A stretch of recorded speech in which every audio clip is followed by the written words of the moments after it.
안녕하세요. 이번 시간에는 선악과에 대해서 이야기를 하려고 합니다. 많은 분들이 아마 생각을 하셨을 거예요. 하나님이 선악과를 안 만드셨다면 우리가 낙원에 지금 하나님과 같이 있지 않았을까. 지금처럼 힘들게 일하면서 살지 않아도 될 텐데, 또는 뭐 전쟁이나 기근이나 이런 삶의 고통 또는 질병, 사망 이런 것들이 이 땅에 오지 않았을 텐데, 이런 생각을 하시는 분들이 아마 참 많으리라 생각을 합니다. 보통 이렇게 살다 보면 힘든 일이 생기게 되고, 힘든 일이 생기게 되면 조상 탓을 하는 거죠. 아담이 조상이니까. 네, 그렇습니다. 또 전도를 하다 보면은 믿지 않으시는 분들이 이런 부분에 대해서 많이 공격을 하기도 해요. 왜 하나님은 선악과를 만들어서 사람이 타락하게 할 수 있는 그런 길을 열어놨느냐. 선악과를 만들지 않았다면 인류가 타락을 하지 않았겠느냐. 이런 질문들을 하긴 합니다. 우리도 가끔 그런 생각을 하기도 합니다. 하나님은 왜 선악과를 만드셨어야 됐을까? 그 부분에 대해서 하나님의 입장에서 선악과의 당위성 한번 생각을 한번 해보도록 하겠습니다. 창세기 1장 1절에 태초에 하나님이 천지를 창조하시니라. 하나님이 천지를 말씀으로 창조하셨어요. 그리고 무엇을 제일 먼저 만드셨죠? 네, 빛을 만드셨죠? 그다음 궁창도 만드시고, 또 하나님께서 또 이 땅에 움직이는 모든 생물들을 다 만드시고 나서 마지막 날, 여섯 번째 날에 하나님께서는 자기 형상대로 사람을 만드시기로 하셨습니다. 자, 26절 말씀, 자, 보이시죠? 하나님이 이르시되 우리 형상을 따라 우리의 모양대로 우리가 사람을 만들고 그들로 바다의 물고기와 하늘의 새와 가축과 온 땅과 땅에 기는 모든 것을 다스리게 하자. 하나님께서 사람을 만들기로 하셨어요. 사람을 만드시는데 여기 보니까 사람이 그냥 단순한 존재가 아니죠. 우리의 형상을 따라 우리의 모양대로 우리가 사람을 만들자.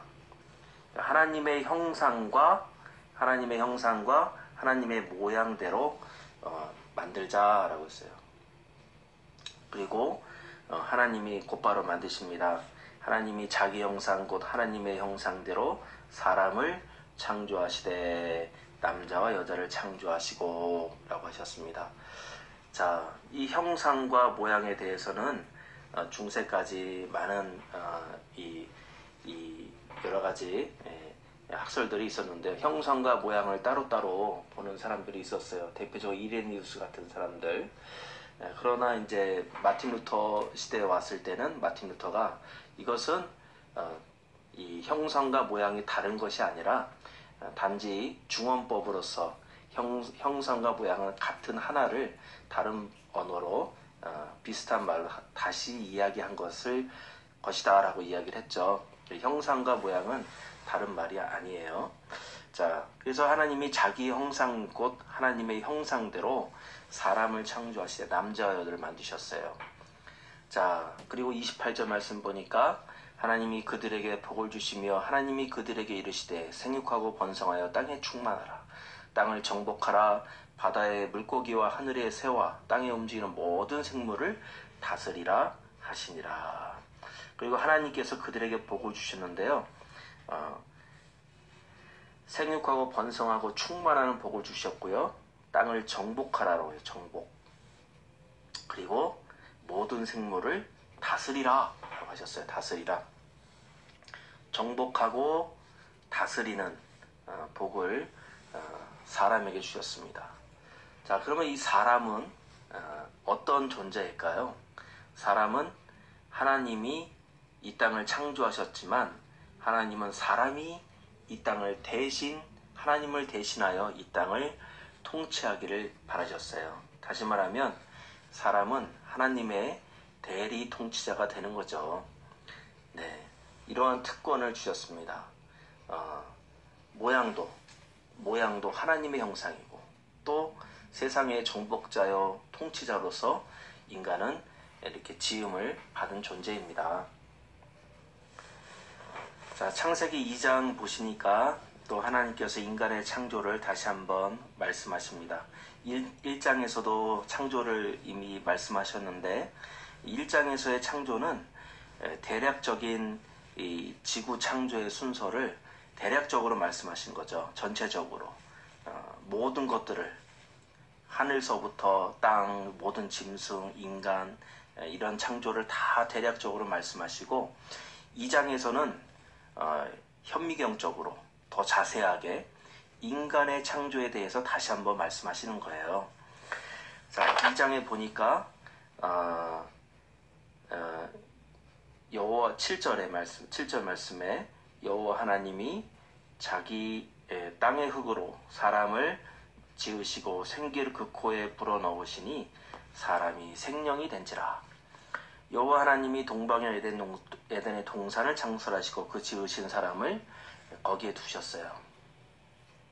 그리고 9절 말씀 보니까 여호와 하나님이 그 땅에서 보기에 아름답고 먹기에 좋은 나무가 나게 하시니 동산 가운데에는 생명나무와 선악을 알게 하는 나무도 있더라. 그래서 여러 좋은 나무, 먹기에 아름답고 보기에 좋은 나무들을 많이 만드셨는데 그 가운데 생명나무도 있고 선악을 알게 하는 나무도 있다라고 했어요. 그리고 16절 말씀에 하나님이 인간에게 아담에게 말씀을 하십니다. 여호와 하나님이 그 사람에게 명하여 이르시되 동산 각종 나무의 열매는 네가 임으로 먹되 선악을 알게 하는 나무의 열매는 먹지 말라. 네가 먹는 날에는 반드시 죽으리라 하시니라. 하나님께서 이 선악을 알게 하는 나무를 열매를 먹지 말라.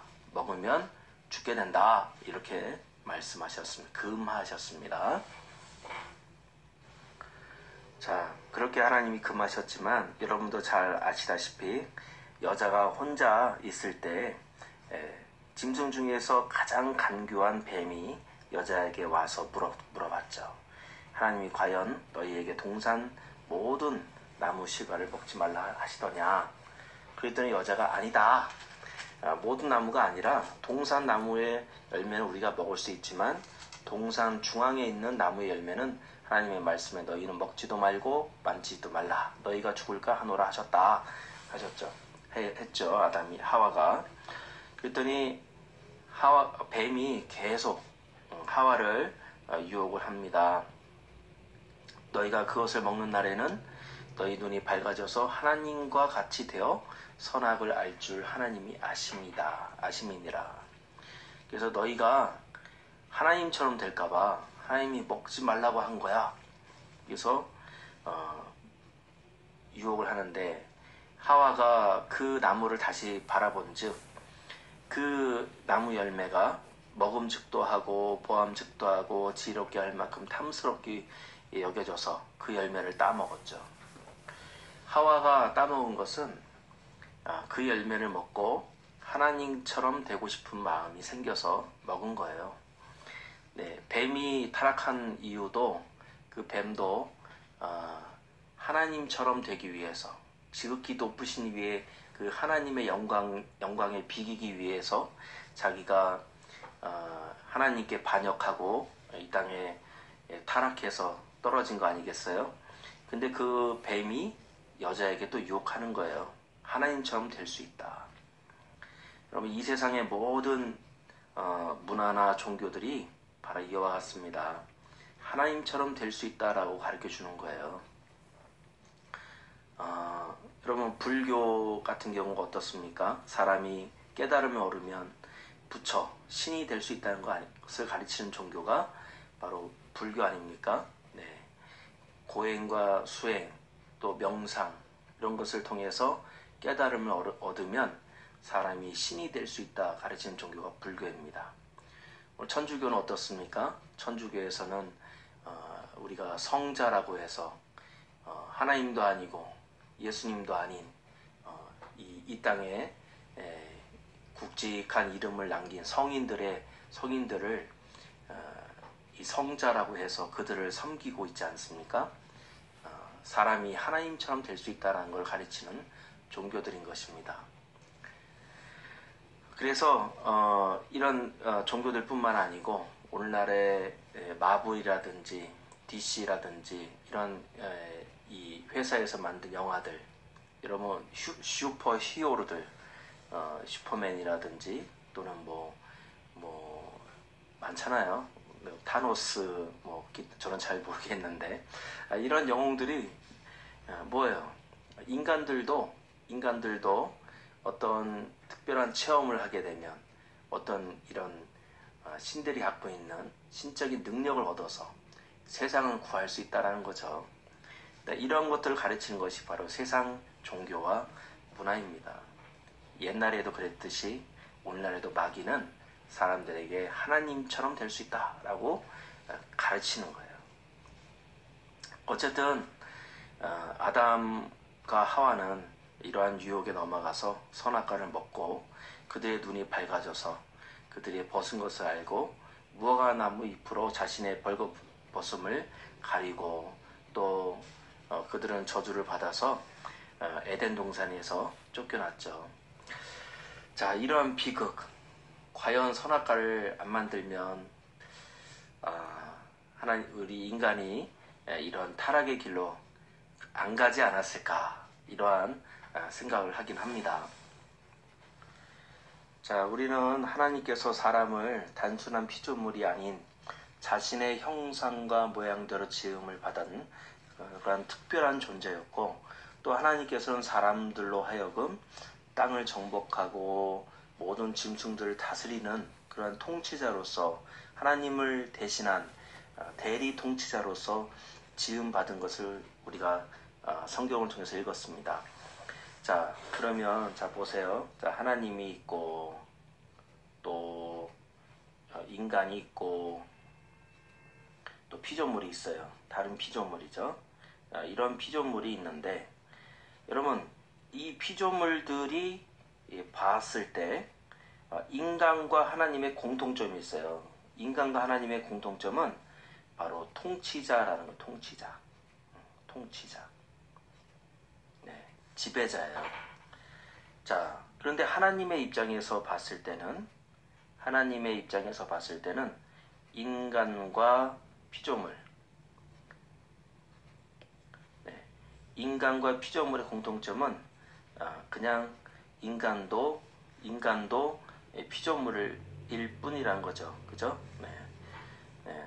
다른 피조물보다는 다르지만 인간은 창조자가 아니잖아요. 그죠? 하나님의 입장에서 봤을 때는 인간은 피조물이에요. 자, 그러니까 보세요. 인간이 어떤 존재예요? 피조물이 봤을 때는 하나님의 형상대로 지음을 받아 하나님의 형상을 갖고 있고 또 정복자고 다스리는 통치자입니다. 그런데 하나님의 입장에서는 인간도 하나의 피조물이라는 거죠. 그래서 하나님께서 선악과라는 특별한 장치를 만들지 않으시면, 선악과라고 하는 것은 우리가 선악과의 명령에 순종을 했을 때 선악과를 먹지 말라, 이거를 우리가 행위 언약이라고 하거든요. 이 행위 언약을 주시지 않았을 때는 다른 피조물이 봤을 때 인간을 창조자로 볼 수 있는 거예요. 그러니까 이 행위 언약에, 하나님의 말씀이 행위 언약에 순종하는 인간을 봤을 때, 다른 피조물들이 순종하는 인간을 봤을 때 인간도 피조물이구나 라는 것을 알 수 있는 거죠. 다시 말하면 선악과는 인간이 비록 하나님을 대신한 이 땅의 대리 통치자이지만 행위 언약의, 하나님의 말씀이 행위 언약의 순종함을 통해서 모든 피조물들은 인간도 하나님의 피조물이구나 라는 것을 알게 하는 거죠. 또 인간 스스로도 그것을 알게 하는 거예요. 그래서 이 선악과라고 하는 것은 하나님과 우리 인간을 구분짓게 하는 경계선이라고 하는 거죠. 네, 총신대학교 박철현 오경을 가르치시는 박철현 교수님께서 이렇게 말씀하십니다. 자, 그래서 이 선악과는 하나님과 우리 인간을 이 경계짓는 경계선입니다. 그래서 하나님의 입장에서는 이러한 경계선이 필요한 것이고요. 인간도 하나님 앞에서 교만하지 않고 자신의 본분을 잊지 않기 위해서 필요한 것이 바로 이 선악과라고 하는 것입니다. 그리고 이 경계선을 넘어서 이 피조물인 인간이 하나님처럼 되고자 했던 사건이 바로 선악과를 따먹은 사건인 것입니다. 그래서 인간은 이러한 선악과 사건을 통해서 타락을 하게 됐고 죽음을 겪게 되었고, 이 땅에 예수 그리스도가 오셔서 이러한 잃어버린 하나님의 형상을 다시 회복하게끔 하기 위해서 예수님이 이 땅에 오셔야 되는 이유가 되는 거죠. 자, 어쨌든 안타깝지만 인간은 다 선악과를 먹었어요. 그러면 아담만 먹은 거 아니에요. 우리도 선악과를 먹은 겁니다. 자, 다윗을 한번 얘기를 해보도록 하겠습니다. 다윗도 그의 군대가 전쟁 중에 있었습니다. 자 2절 11장 2절 사무엘하 11장 2절 말씀 보니까 저녁 때에 다윗이 그의 침상에서 일어나 왕궁 옥상에서 거닐다가 그곳에서 보니 한 여인이 목욕하는데 심히 아름다워 보이는지라. 자, 옥상을 거닐고 있었습니다. 그리고 그곳에서 보니까 한 여인이 목욕하는 것을 봤는데 심히 아름다운 거예요. 그래서 그 여인을 데려다가 동침을 하게 되고, 또 동침을 하니까 또 아이를 뵀어요. 그래서 그걸 감추고자 했지만 우리아가 그 아내와 동침하지 않자 전장으로 다시 내보내서 그를 맞아 죽게 했죠. 자, 다윗이 이러한 범죄를 저지른 것은 다윗에게 놓여진 그 선악과를 먹은 것과 같다라고 저는 생각을 합니다. 사람은 누구나 다 선악과를 먹은 거예요. 자기 욕심. 하나님께서 금하신 것들을 먹은 것이 바로 선악과 아니겠습니까?